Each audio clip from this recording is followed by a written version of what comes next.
Saúde a todos com a paz de Cristo, amém? E gostaria de dar as boas-vindas também, pessoalmente, a todos, àqueles que estão aqui com a sua família, com os seus filhos, aos jovens, aos menos jovens. Todos possamos desfrutar, usufruir, poder estar na casa do Senhor e encontrar uma forte e verdadeira motivação para servir ao Senhor. Temos que encontrar essa motivação, essa intenção. E eu gostaria, para não demorar muito mais, de entrar na mensagem. E gostaria de ir ao livro de 2 de Reis, no capítulo 2.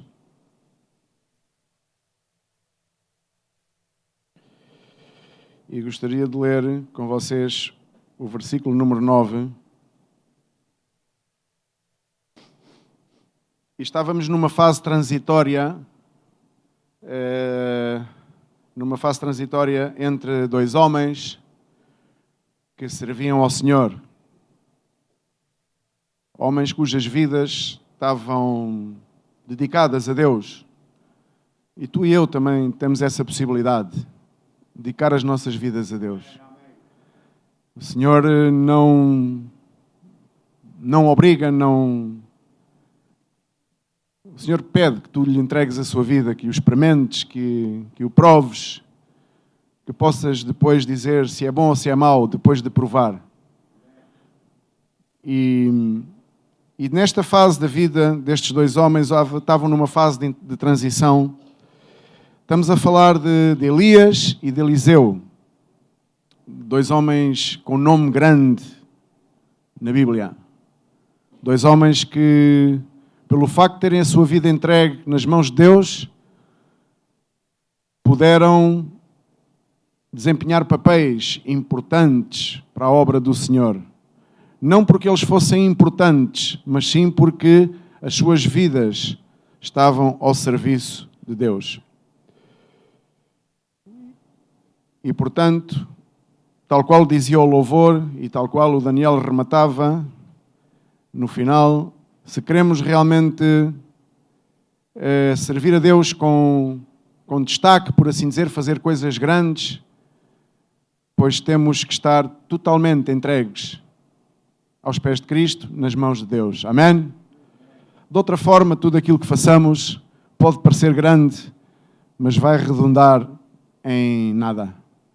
Em nada. Porque a palavra de Deus diz, o Senhor diz, sem mim nada podeis fazer. Às vezes andamos uma vida inteira a tentar fazer tantas coisas e chegamos ao final da vida e olhamos para os pés e nos damos conta que não fizemos nada. Mas aos pés de Cristo, o Senhor pode utilizar-nos e fazer grandes coisas, impactar outras pessoas, mexer com a vida de outras pessoas, beneficiar outras pessoas. E essa é a obra de Deus. Essa é a obra de Deus. E estes homens tinham a sua vida entregue ao Senhor, a Deus, Elias e Eliseu, e nesta fase transitória, Elias estava já com uma idade muito avançada, Deus tinha-o utilizado grandiosamente, tinha passado por grandes dificuldades também, sim, mas chegou ao final da sua vida e quis passar o testemunho àquele que era o seu discípulo, o seu seguidor, e diz que teve a capacidade de dizer aquilo que nós muitas vezes não temos. No verso 9, no capítulo 2 de 2 de Reis, diz: E havendo eles passado, Elias disse a Eliseu: Pede-me o que queres que te faça. Quantos de nós temos a capacidade de chegar ao pé de outra pessoa e dizer: Olha, pede-me aquilo que queres. O que é que queres que eu te faça? Diz-me, o que é que queres que eu te faça?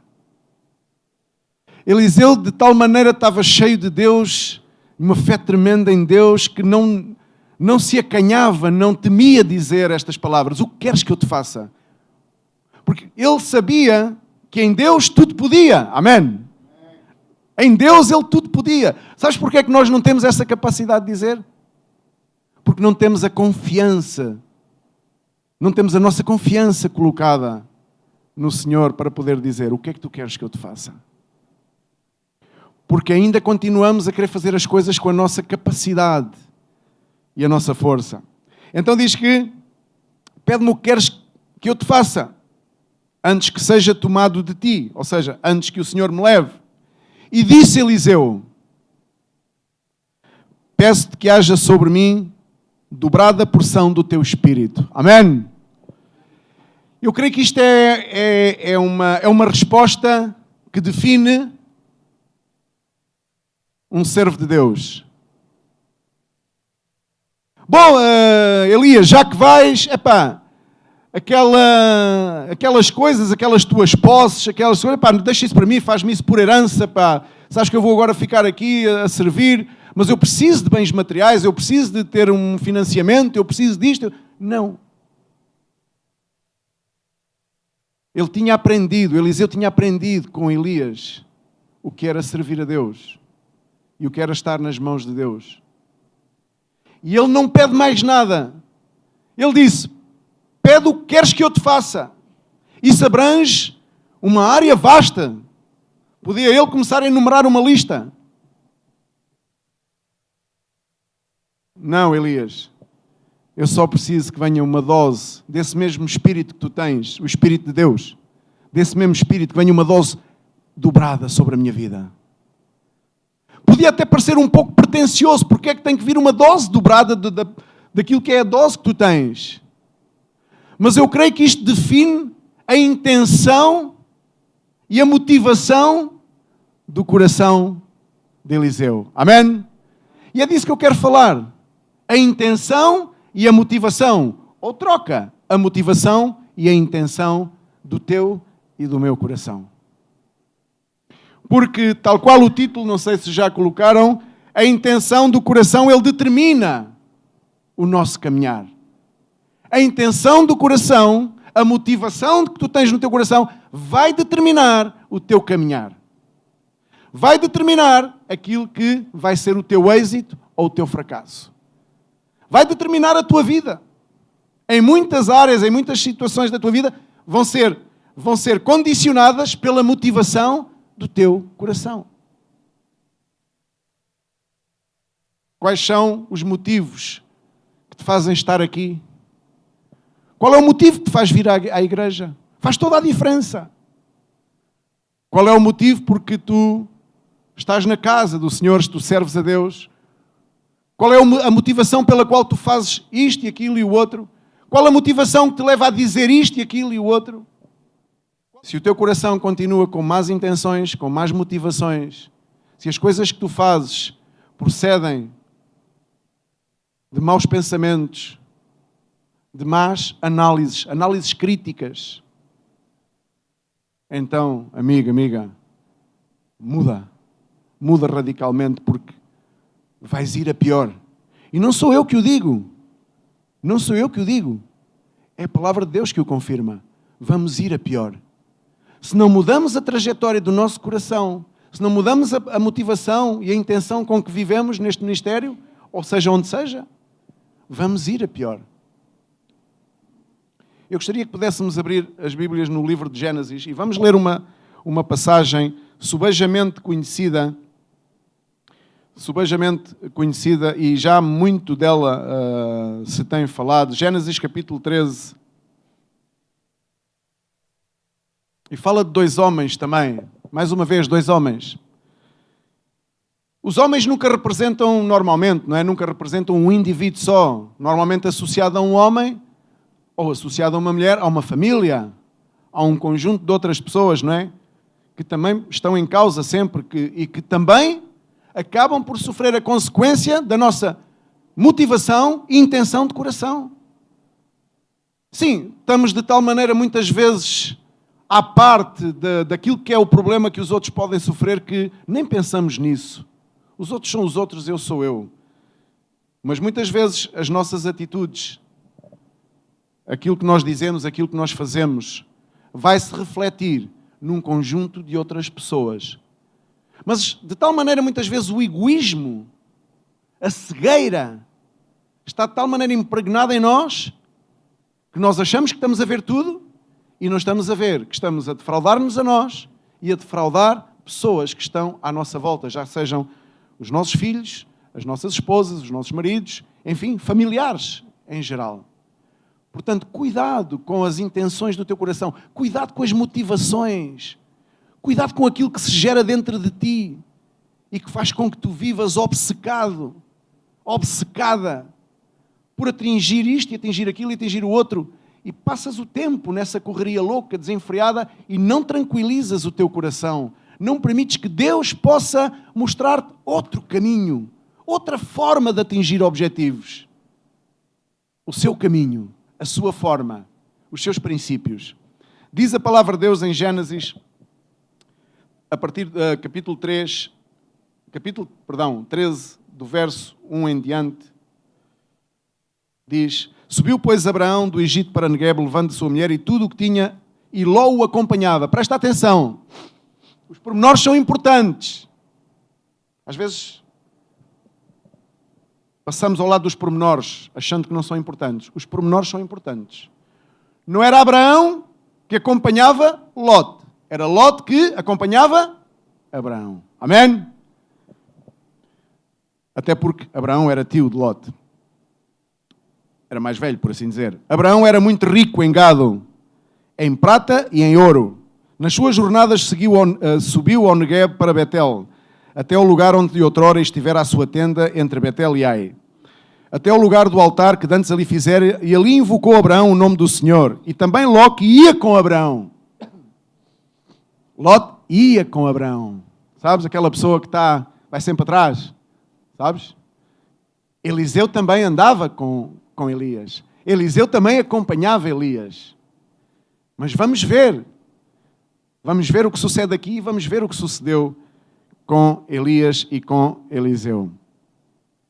Ora, a terra não podia sustentá-los para eles habitarem juntos, porque os seus bens eram muitos, de modo que não podiam habitar juntos. Pelo que houve contenda, houve problemas entre os pastores de gado de Abraão e os pastores de gado de Ló. E nesse tempo os cananeus e os perizeus habitavam a terra. Disse, pois, Abraão a Ló: Ora, não haja contenda entre mim e ti, e entre os meus pastores e os teus pastores, porque somos irmãos. Não haja problemas, vamos evitar problemas. Somos irmãos, servimos ao mesmo Deus, vivemos na mesma casa, sentamos-nos à mesma mesa. Por que é que temos que criar problemas, deixar que subsistam problemas? Então, porventura não está toda a terra diante de ti? Rogo-te que te apartes de mim. Se tu escolheres a esquerda, eu irei para a direita, e se a direita escolheres, eu irei para a esquerda. Então Ló levantou os olhos e viu toda a planície do Jordão, que era toda bem regada, antes de haver o Senhor destruído Sodoma e Gomorra. E era como o jardim do Senhor, como a terra do Egito, até chegar a Zoar. E Ló escolheu para si toda a planície do Jordão, e partiu para o Oriente, e assim se apartaram um do outro. Habitou Abraão na terra de Canaã, e Ló habitou nas cidades da planície, e foi armando as suas tendas até chegar a Sodoma. Ora, os homens de Sodoma eram maus e grandes pecadores contra o Senhor. E disse o Senhor a Abraão, depois que Ló se apartou dele: Levanta agora os teus olhos e olha desde o lugar onde estás, para o norte, para o sul, para o oriente e para o ocidente. Porque toda esta terra que tu vês, te hei de dar a ti e à tua descendência para sempre. E farei a tua descendência como o pó da terra, de maneira que se puder ser contado o pó da terra, então também poderá ser contada a tua descendência. Levanta-te, percorre esta terra no seu comprimento, na sua largura, porque a darei a ti. Então mudou Abraão as suas tendas e foi habitar junto dos carvalhos de Manre, em Hebrom, e ali edificou um altar ao Senhor. Amém? O Senhor possa abençoar a sua palavra e que o teu coração e o meu coração possam estar disponíveis para a receber. Amém? Porque aqui vemos uma grande diferença relativamente àquele exemplo que demos anteriormente. Estamos a falar de dois homens com os seus pertences, duas famílias com os seus pertences grandiosas, e uma família ou um homem seguia o outro homem. E ao final de algum tempo começou a haver uma situação constrangedora entre aqueles que eram os pastores que guardavam os rebanhos de um homem, neste caso de Lote, e aqueles que eram os pastores e guardavam os rebanhos de Abraão. Diz que entre os pastores começou a haver quesílias, contendas, problemas, provavelmente por causa dos pastos, provavelmente por causa das águas, enfim, podemos invocar um sem número de situações, ou pensar num sem número de situações para que realmente aquelas pessoas começassem a ter problemas. Mas parece que estes seriam os fundamentais. Uns queriam alimentar o seu rebanho, uns queriam dar água ao seu rebanho. Quando chegavam lá, a água já tinha ido porque o rebanho do outro tinha vindo. Quando iam para comer aquele pasto, já tinha vindo o pasto, os outros comer o pasto. Enfim, há aqui uma situação constrangedora. Mas Abraão, homem de fé, homem experiente em Deus, por assim dizer, homem que tinha a sua vida entregue a Deus, teve uma atitude e disse, apercebendo-se que havia problemas, teve uma atitude. E esta motivação de coração, esta intenção de Abraão, demarca-o, separa-o definitivamente daquilo que era o coração do seu sobrinho, de Lot. E é isto que é esperado entre nós. Homens e mulheres que demarquem, que se separem daquilo que é o previsível. É previsível fora do nosso meio, fora de Cristo. Fora de Cristo é previsível que as pessoas tomem vantagem sobre as outras. Fora de Cristo é previsível que nós tratemos mal as outras pessoas. Fora de Cristo é previsível que nós possamos tomar vantagem pela posição que ocupamos no ministério, na igreja, sobre as outras pessoas. Fora de Cristo. Mas aqueles que estão em Cristo diz que novas criaturas são. Então eles têm que se demarcar por palavras e por atitudes. Amém? Quantas vezes vamos continuar a ouvir que temos que mudar de atitude? E mudar de atitude em relação a quê? A virmos de camisinha e de gravata para o culto? Não! A ter uma atitude diferente diante das pessoas. A ter palavras diferentes. Isso é o que nos demarca. Abraão demarcou-se porque a intenção e a motivação do seu coração estava encerrada em Cristo. Estava encerrada em Deus. Estava encerrada na palavra. Na obediência, que ele tinha isso com um temor tremendo. Tanto é que ele tinha mais posses, era tio, podia tomar vantagem e dizer, olha, Lot, não, tu és um mau rapaz. Educa lá os teus pastores, porque aqui quem manda sou eu. Podia tomar essa vantagem. O problema é que quando uma pessoa está em Cristo, quando uma pessoa serve a Deus, quando uma pessoa é constituída filho de Deus, tem que se demarcar com palavras e com atitudes. Amém? Palavras e atitudes que provêm da motivação do coração. Que faz vir a 300 cultos. O que é que muda dizer que já conheço este ministério há não sei quantos anos? O que é que muda eu dizer que já estou aqui há tantos anos, irmão? Porquê é que me tratam desta e daquela maneira? Olha para as motivações do teu coração. Olha para a intenção do teu coração. Quando estás perante as situações, como é que reages? Com mansidão, com abnegação, com humildade? Sabes esperar em Deus? Ou usas do teu status, do teu tempo, para poder tomar vantagem e impor a tua autoridade ou impor a tua razão? A motivação e a intenção do coração é aquilo que vai determinar o teu caminhar. E volto a repetir, da maneira que caminhas hoje, é consequência, é resultado da motivação e da intenção do teu coração de ontem. Porque a palavra de Deus diz, tudo aquilo que o homem semear, disso vai colher. Sim, por um tempo podemos, com sabedoria que não é de Deus, tentar colher aquilo que não semeamos. Mas a seu tempo, as coisas vêm à luz e Deus vai-nos mostrar aquilo que realmente semeamos. E faz com que sejamos aquilo que somos. E não vale a pena adjetivar, não vale a pena estar com muitas palavras, porque cada um sabe aquilo que é. Porque cada um sabe a motivação do seu coração. Cada um sabe porque é que diz o que diz. Cada um sabe porque é que faz o que faz. Cada um sabe porque é que tem a atitude que tem. Cada um sabe. Agora, cada um também tem que saber que tudo isso só é invertido quando houver realmente um encontro com Cristo. Fora daí, é tudo ilusão. É tudo ilusão. São tudo capas. Capas. Capas que com os anos vão caindo e as pessoas vão se deixando envelhecer, envelhecer, envelhecer. Há pessoas aqui que levam tantos anos de ministério e não dão um passo em frente. Pelo contrário, de quando surge uma situação, mostram realmente aquilo que são e aquilo que há dentro deles. Pela atitude e pelas palavras que empregam. Pela forma como agem com os demais. Ausência de Cristo. Ausência de Cristo. Motivados e com uma atitude errada. Fazem e dizem as coisas que lhes vêm à cabeça. E eu creio que podemos mudar esse rumo. Porque a motivação e a intenção do coração, elas determinam o teu caminhar. E eu não quero fugir deste princípio. A palavra de Deus, em Provérbios 4:23, diz que do coração procedem as... É subejamente conhecido. De onde é que procede as saídas da vida? Do nosso coração. Do nosso coração, diz a palavra em Provérbios 4:23, se quiseres abrir, se bem que deve estar ali. Procedem as saídas da vida.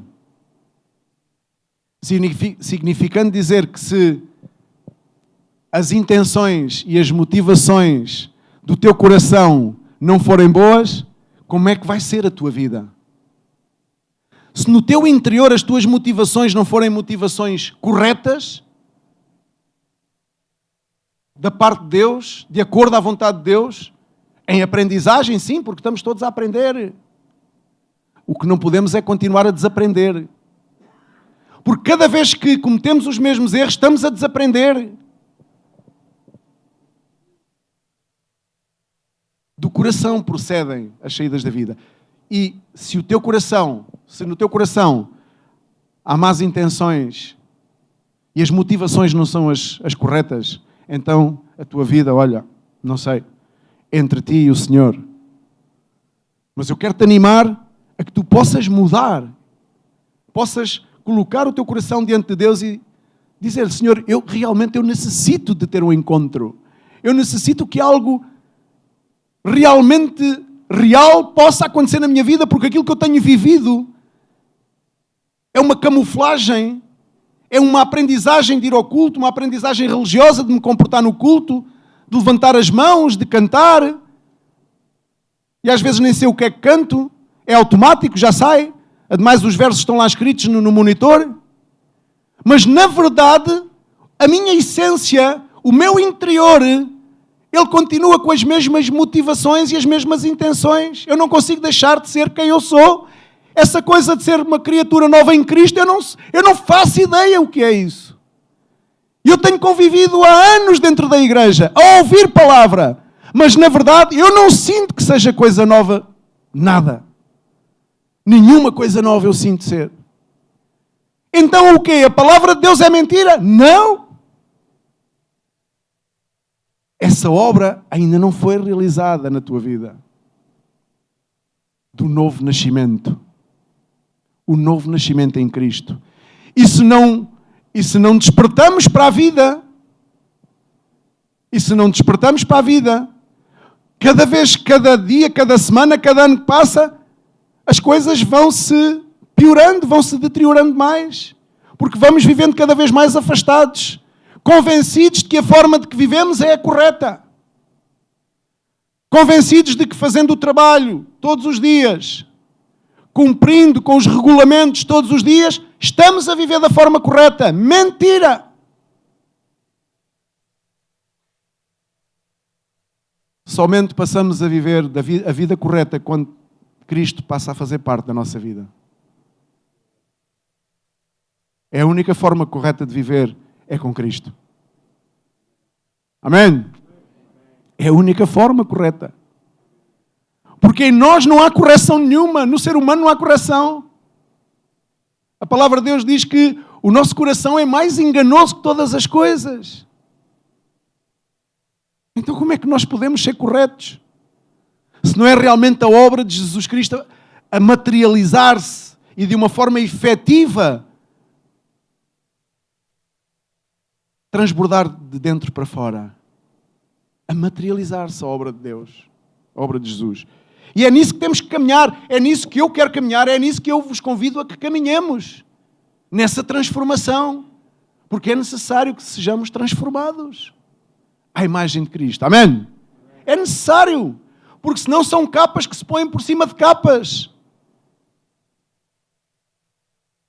Mas vai vir o dia mau em que vai transbordar aquilo que realmente somos.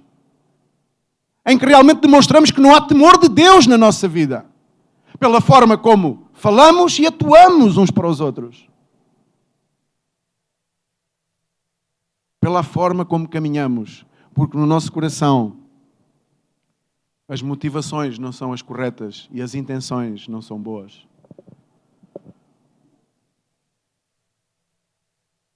A palavra de Deus diz em Colossenses, capítulo 3, no verso 1 e 2.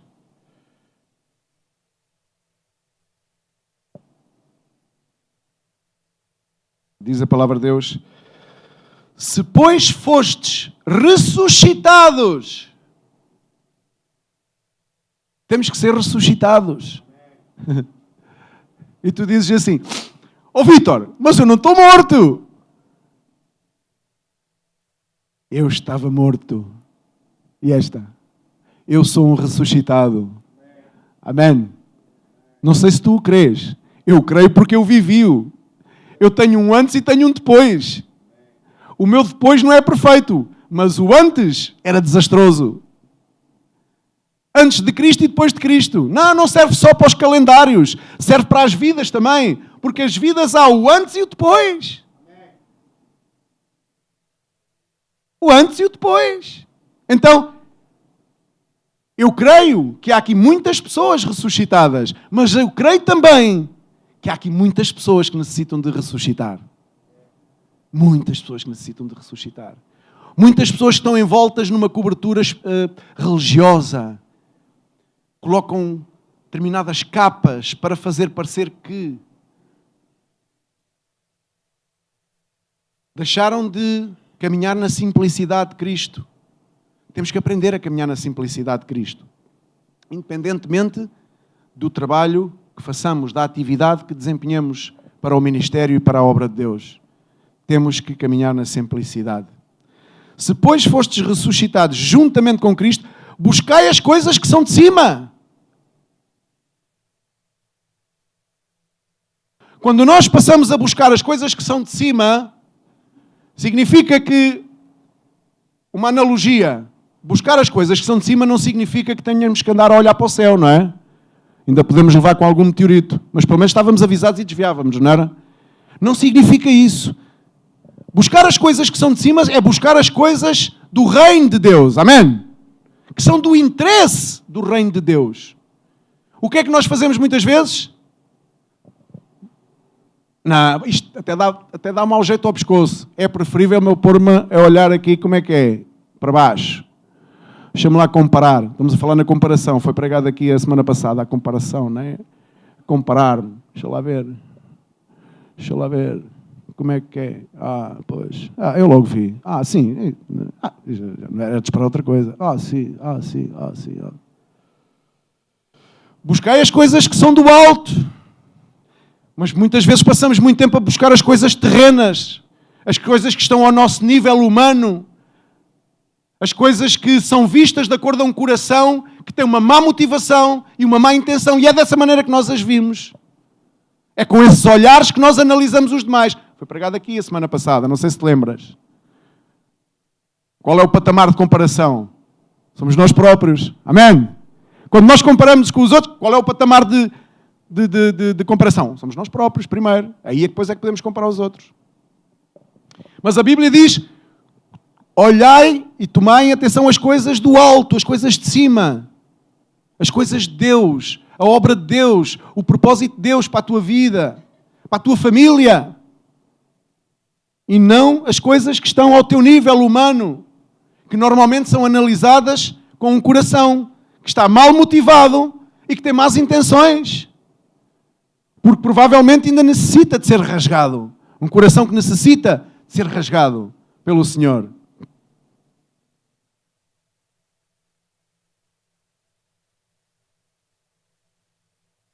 Pensai nas coisas que são de cima, onde Cristo está assentado à destra de Deus. Glória a Jesus. Abrimos agora em Mateus capítulo 6.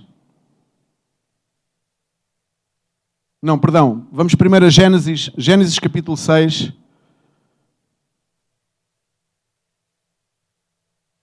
Versos 5 e 6. E diz a palavra de Deus que naquele então viu o Senhor que era grande a maldade do homem na terra e que toda a imaginação dos seus pensamentos do seu coração era má continuamente.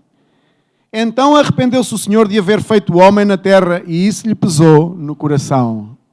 Amém? O que é que o Senhor viu? Que era grande a maldade do homem. E o que é que era mais? E que toda a imaginação dos seus pensamentos, do seu coração, era má continuamente. A imaginação dos pensamentos, a motivação. Fala de motivação. Fala daquilo que nos impulsiona a fazer, a dizer, a viver as coisas. A imaginação dos nossos pensamentos, a forma como vimos, a forma como encaramos, a forma como abordamos as pessoas e os problemas. Faz toda a diferença. Se tu buscas aquilo que é de cima, tu não vais ter em conta a tua prioridade pessoal. Tu vais ter em conta aquilo que é a prioridade do Senhor. Mas muitas vezes aquilo que nós consideramos é aquilo que é prioritário para nós. Pensa assim, quem ainda pensa, ou quem ainda é dono do seu próprio nariz. É uma realidade. Pensa que pode priorizar as suas próprias necessidades, a sua própria vida, aquilo que ele pensa assim. Quem crê, quem ainda é dono do seu próprio nariz.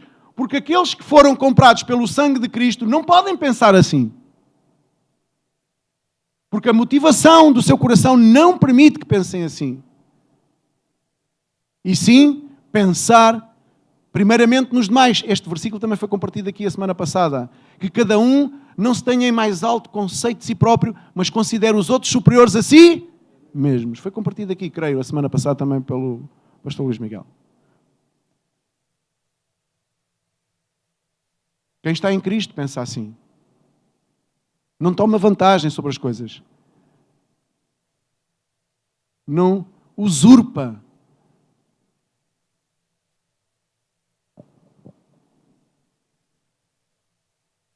A motivação e a intenção do nosso coração determinam o nosso caminhar.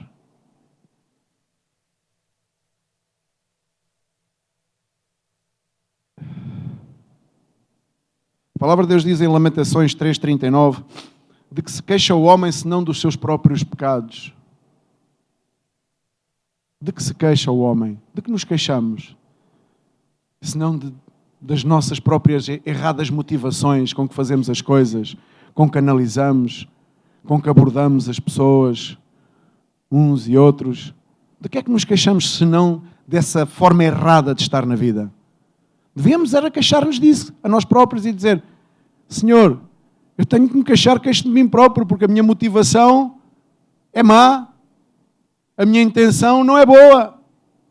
Eu abordo as situações sempre de pé atrás, sempre desconfiado. Pessoas que vivem desconfiadas. Desconfiadas que lhe querem tirar isto, desconfiadas que lhe querem tirar aquilo, desconfiadas que o outro vai fazer, que a outra vai fazer.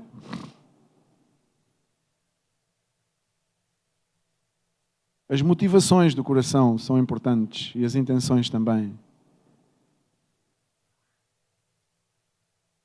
Tiago 4, verso 3. Mais uns versículos para terminarmos. Diz a palavra de Deus uma verdade. Assim como toda a palavra, não é? Pedis e não recebeis porque pedis mal para o gastardes em vossos deleites. Quando pedimos, qual é a motivação e qual é a intenção do nosso coração?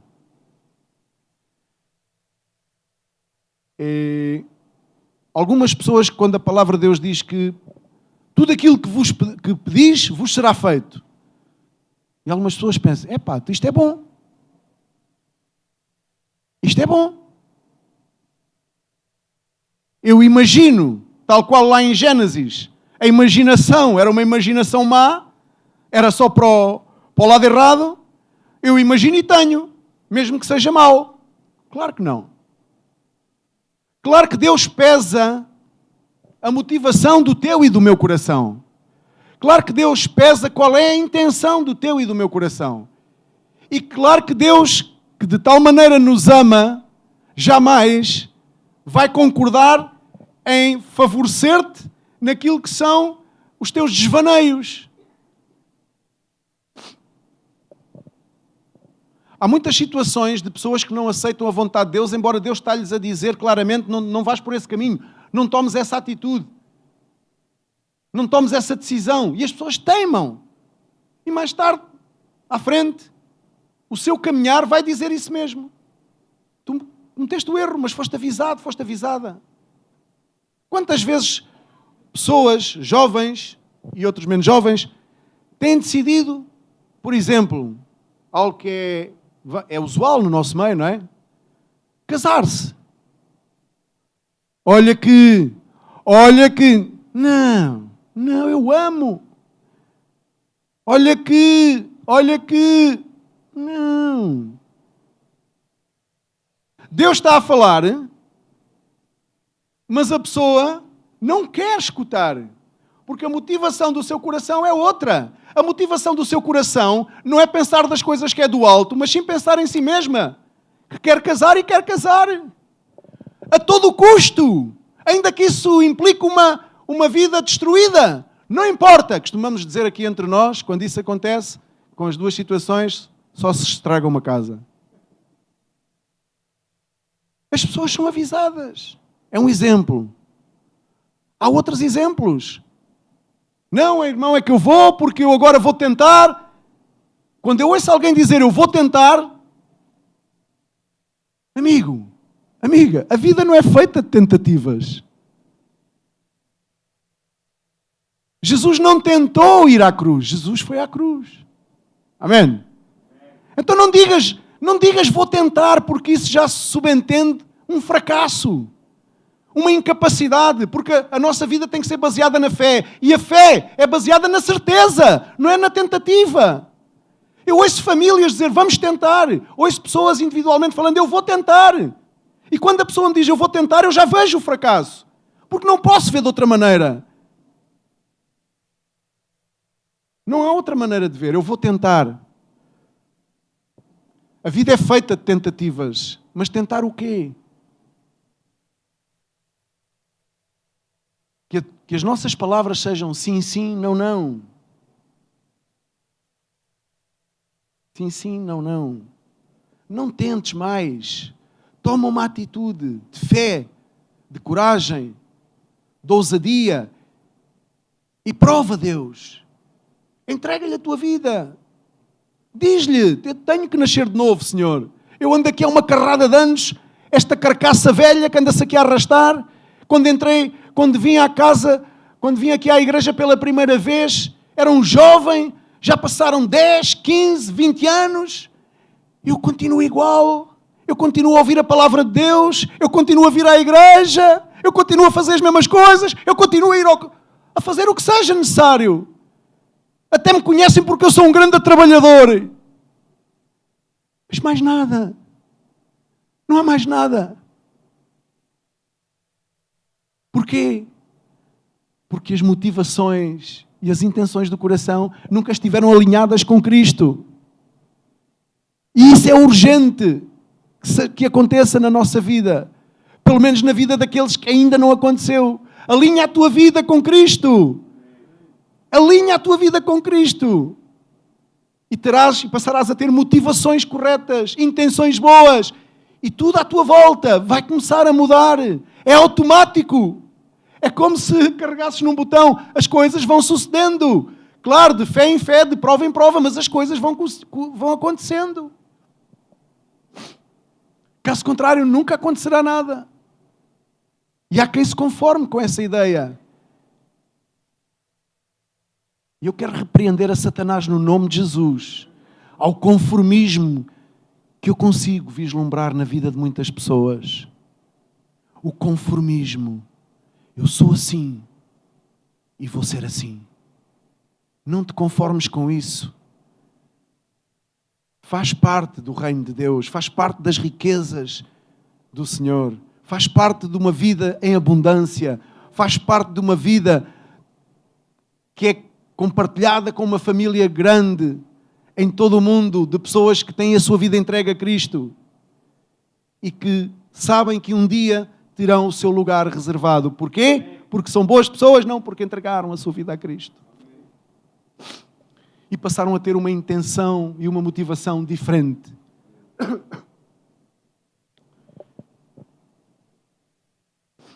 Mateus 6, capítulo 19.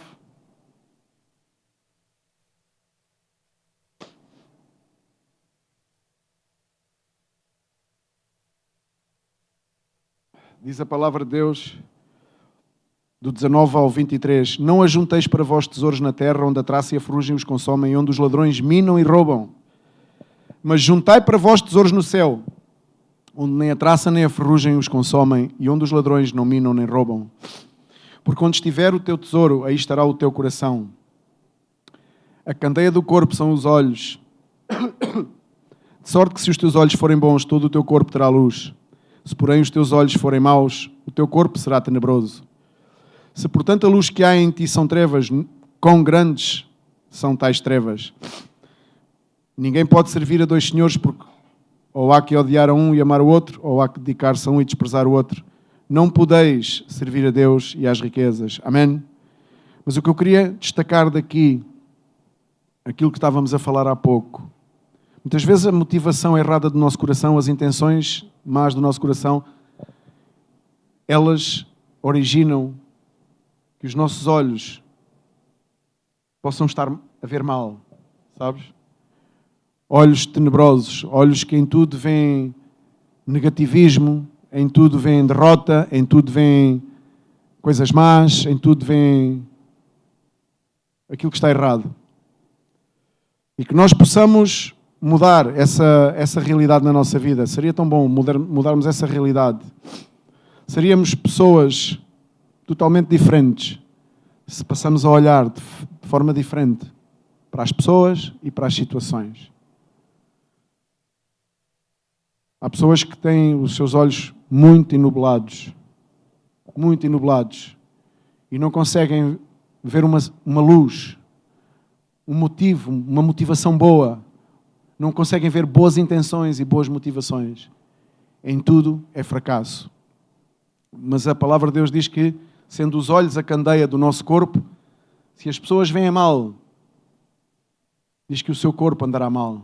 Claro, fisicamente sabemos que é assim também, por isso é que recorremos aos oculistas.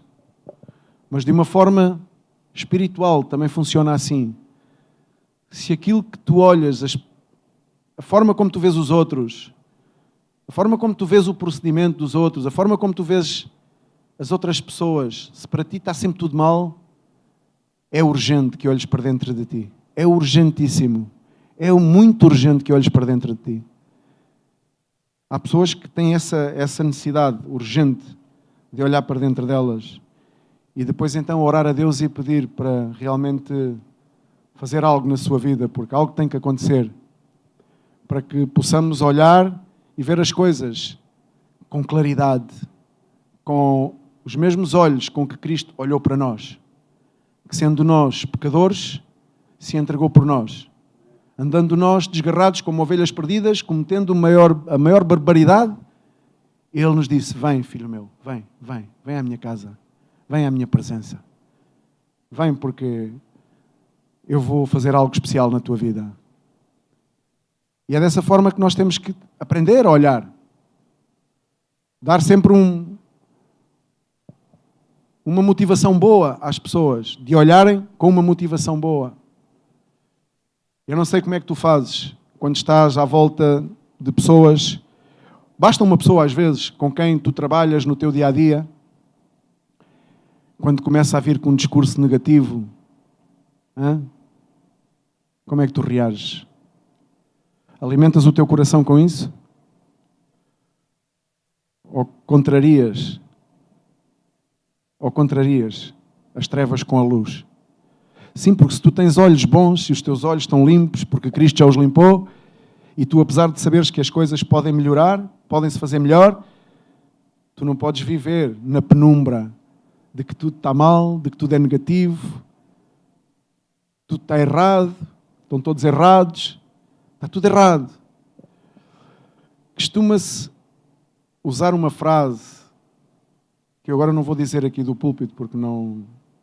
Ia para dizer, mas não digo. Consegui-me conter.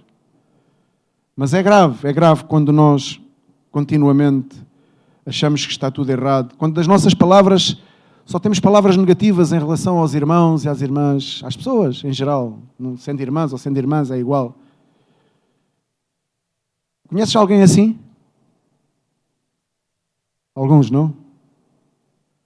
E como é que reages?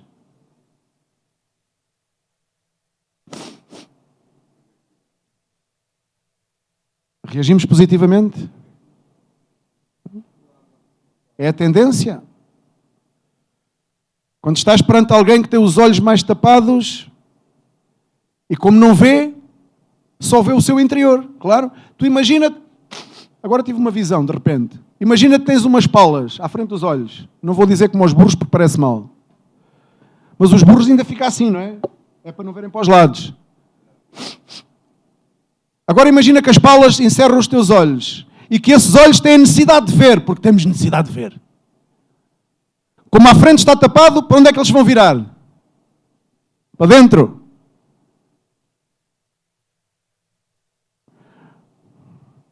Então olha para dentro de ti. Olha para dentro de ti por um momento, por um tempo. Talvez te ajude a valorizar os demais. Talvez te ajude a mudares a tua motivação e a tua intenção em relação às pessoas, em relação ao ministério. Talvez te ajude. E em última instância, se não que em primeira instância, ora a Deus para que te ajude a ver dentro de ti. Porque o rei David orava ao Senhor e pedia, Senhor, ajuda-me, revela-me, como quem diz, ajuda-me a ver, revela-me os pecados escondidos dentro de mim. David tinha uma consciência tremenda, uma simplicidade tão grande, mas ao mesmo tempo uma consciência tremenda de que havia dentro dele coisas erradas que ele não conseguia defini-las, talvez como erradas, ou não conseguia quantificá-las. Então ele orou a Deus e disse, Senhor, eu quero estar limpo, eu quero estar na tua presença, eu quero fazer a tua vontade, eu quero ter uma boa motivação, uma boa intenção de coração, por isso, limpa de mim até aquilo que eu não consigo ver. E esta tem que ser a nossa oração, porque às vezes pensamos que estamos limpos, que estamos isto, estamos aquilo, estamos os outros, e esquecemos que há tanta coisa dentro de nós que ainda tem que sair. E quando não o fazemos, é mais fácil olhar para os demais e ver o cisco que está na outra pessoa.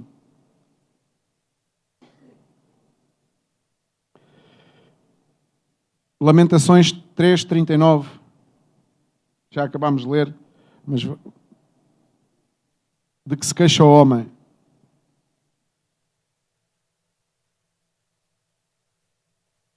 Diz a palavra de Deus. Há umas versões que dizem de uma maneira, outras dizem de outra, mas basicamente, porque se queixaria o homem vivente o varão por causa do castigo dos seus pecados, significa de que se queixa o homem. Que o homem se queixe dos seus pecados. Que o homem analise a si próprio e veja para dentro de si, para poder ter a capacidade, então, de poder analisar os demais. Porque há pessoas que não têm a capacidade de se analisar a si próprias. E isso falta-nos muitas vezes, essa capacidade de análise, autoanálise, e colocar diante de Deus aquilo que somos, para poder então ter alguma capacidade de análise em relação aos demais. Motivação e intenção de coração. Quero deixar-te com esta mensagem nesta manhã. O que é que te motiva? Quais são as tuas intenções? Fazem toda a diferença. Provavelmente vamos estar daqui por algum tempo aqui juntos outra vez. Provavelmente esta semana mesmo algumas pessoas irão tomar decisões drásticas na sua vida. Provavelmente, não sei. Não estou a fazer futurologia. Sim, porque todos os dias somos confrontados com decisões. O que é que vai estar como base dessa decisão? Qual vai ser a motivação do teu coração? Qual vai ser a intenção que te vai levar a tomar as decisões hoje, amanhã e esta semana que vem aí? Isso é importante. Porque as tuas decisões vão ser na base daquilo que é a motivação do teu coração. Daquilo que é a intenção do teu coração. Se o teu coração está motivado a conhecer a Cristo, a conhecer a Jesus e a servir a Deus, pois é uma boa motivação, é uma boa intenção que tu tens. Então as decisões que tu tomares seguramente serão decisões sábias. Amém? Decisões sábias. Apoiadas e baseadas naquilo que a palavra de Deus diz e no conselho que os irmãos têm para ti. Se por outro lado tomas decisões por ti próprio, provavelmente daqui a algum tempo vamos estar aqui a repetir a mesma mensagem e tu vais estar a ouvir as mesmas coisas, mas sem provocar ou sem dar fruto algum. Amém?